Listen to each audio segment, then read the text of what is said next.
pagkakain ni Adan ng bunga ng puno, tinawag siya ng Panginoon at tinanong, "Saan ka naroon?" "Natakot po ako nang marinig ko kayong nasa hardin. Nagtago po ako sapagkat ako'y hubad," tugon niya. "Sinong may sabi sa iyong hubad ka?" tanong ng Diyos. "Bakit? Kumain ka ba ng bungang ipinagbabawal ko?" "Kasi pinakain po ako ng babaeng ibinigay ninyo sa akin," tugon niya. "Bakit mo naman ginawa iyon?" tanong ng Diyos sa babae. "Mangyari po'y nilinlang ako ng ahas, kaya ako natuksong kumain," tugon naman niya. At sinabi ng Panginoon sa ahas, "Sa iyong ginawa'y may parusang dapat na tanging ikaw lang yaong magdaranas. Ikaw ay gagapang ang hatol kong gawad at alikabok ang pagkaing dapat. Kayo ng babae laging mag-aaway, binhimo't binhi niya'y laging maglalaban. Ito ang dudurog ng ulo mong iyan at ang sakong niya'y ikaw ang tutuklaw." Ang salita ng Diyos. Salamat sa Diyos.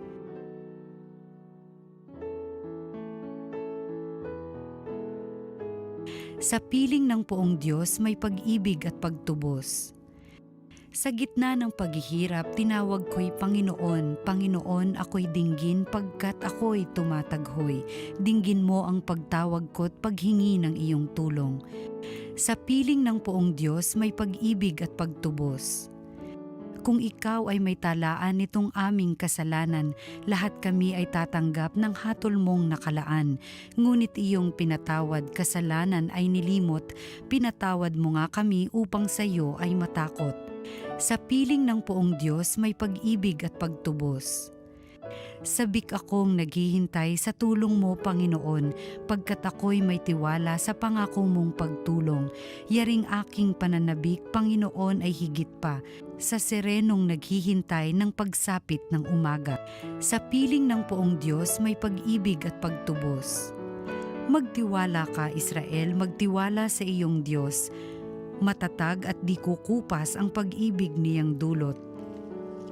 Lagi siyang naghahandang sa sino man ay tumubos. Ililigtas ang Israel yaong kanyang mga hirang.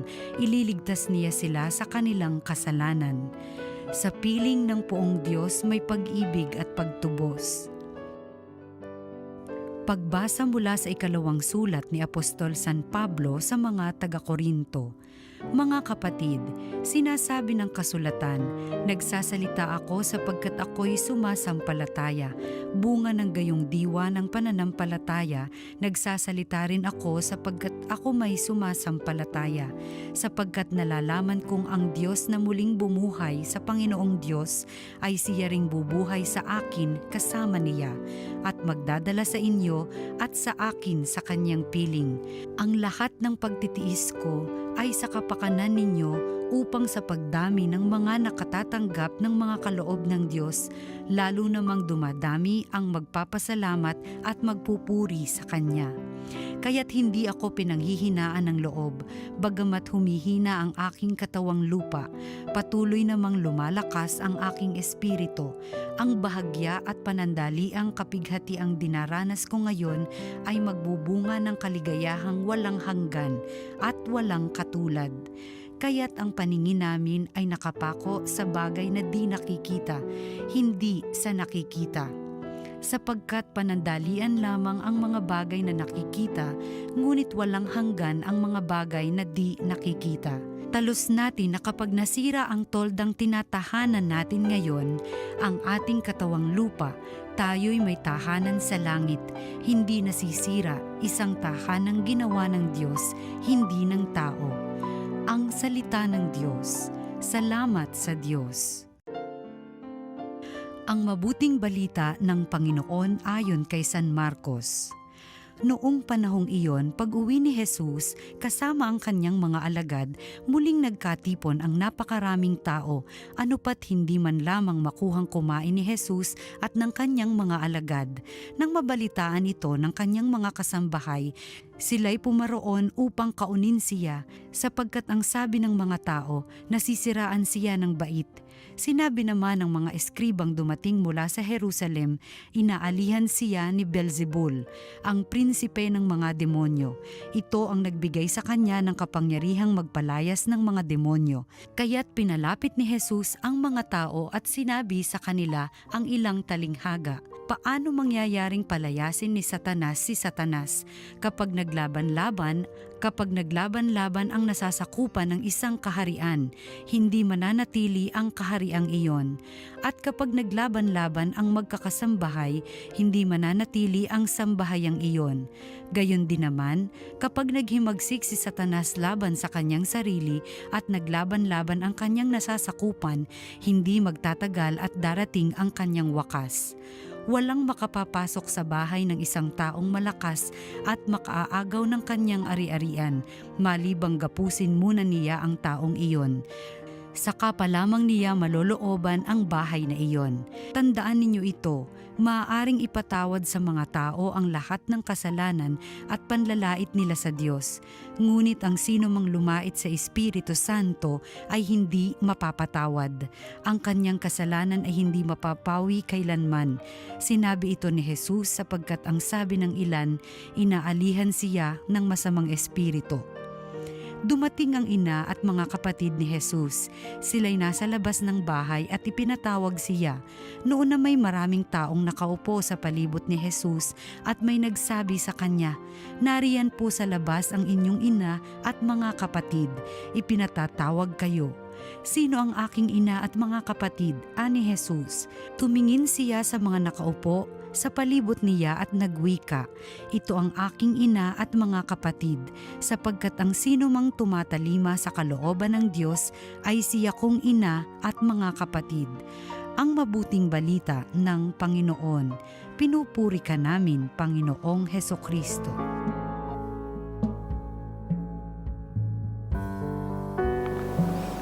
May demonyo ba o wala?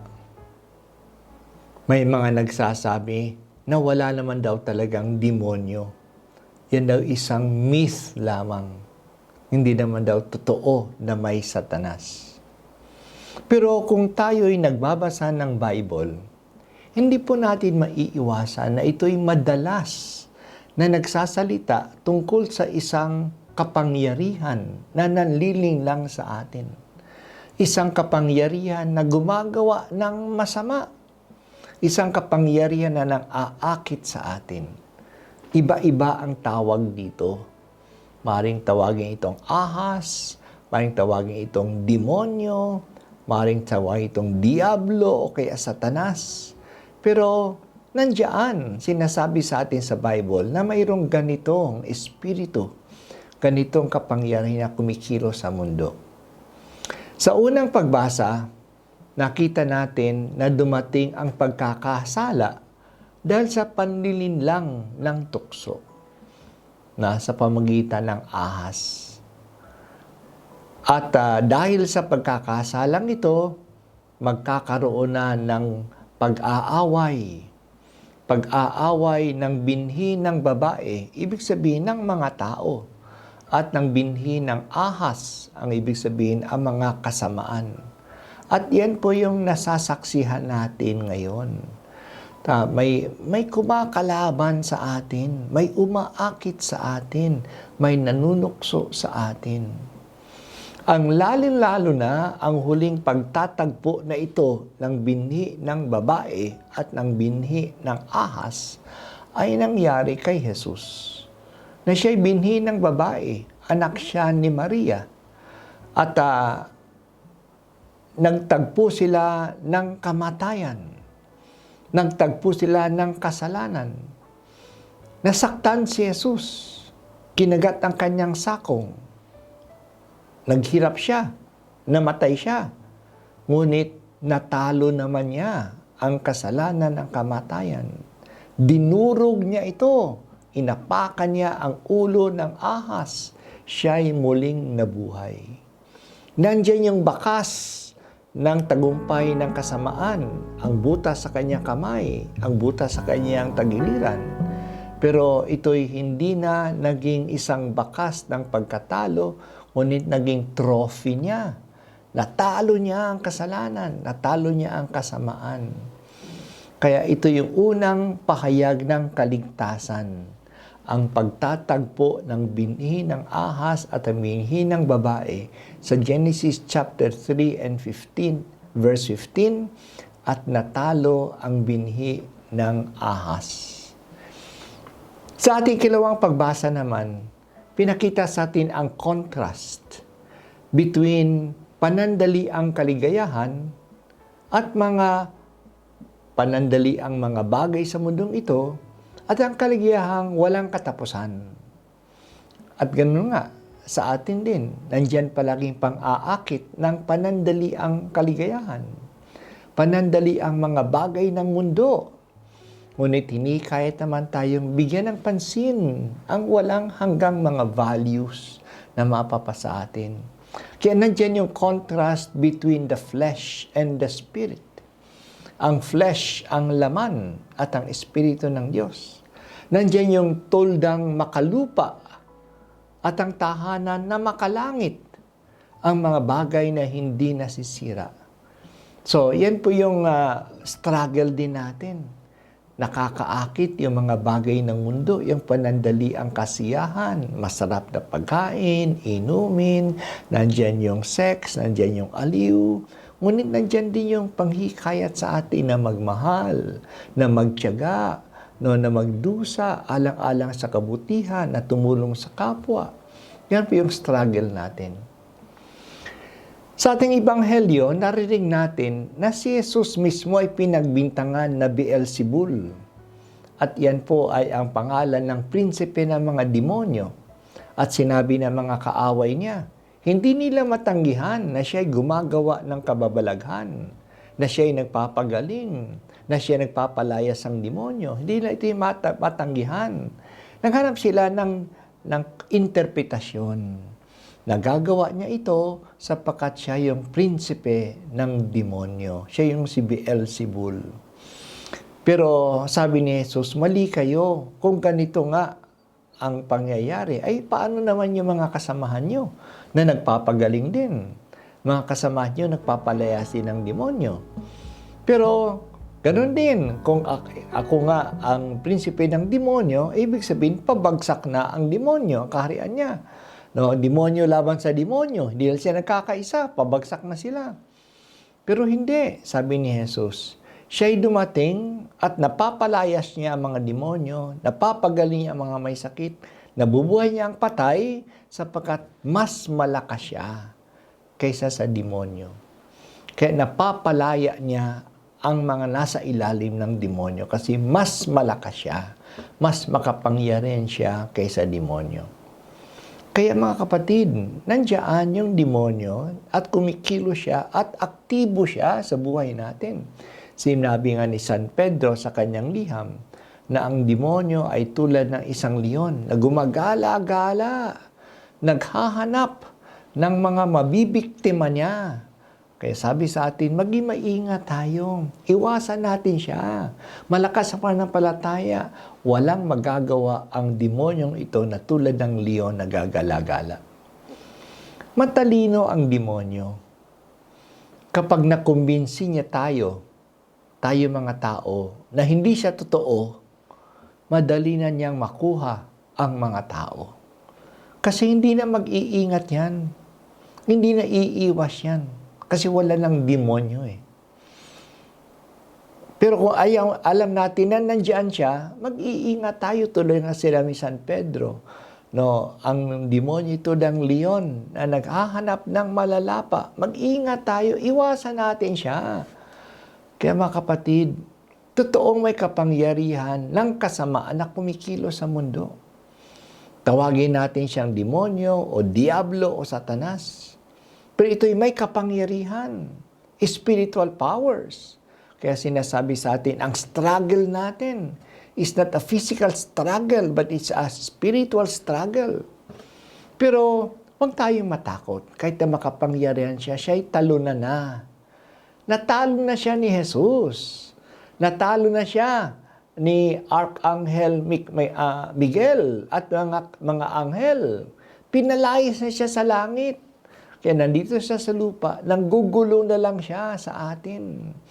No, nanggugulo siya, nang bibintang, nang aakusa, at nang aakit. Kaya umiwas lang tayo sa Kanya at labanan natin siya. Matatalo din natin siya. Nasa atin yata ang kapangyarihan ng muling pagkabuhay ni Jesus. Nandiyan yata ang banal na Espiritu na siyang kakampi din natin, na hindi tayo pababayaan. No, kaya nandyan ang simbahan na binigay ng Diyos na may kapangyarihang labanan ang puwersa ng impyerno.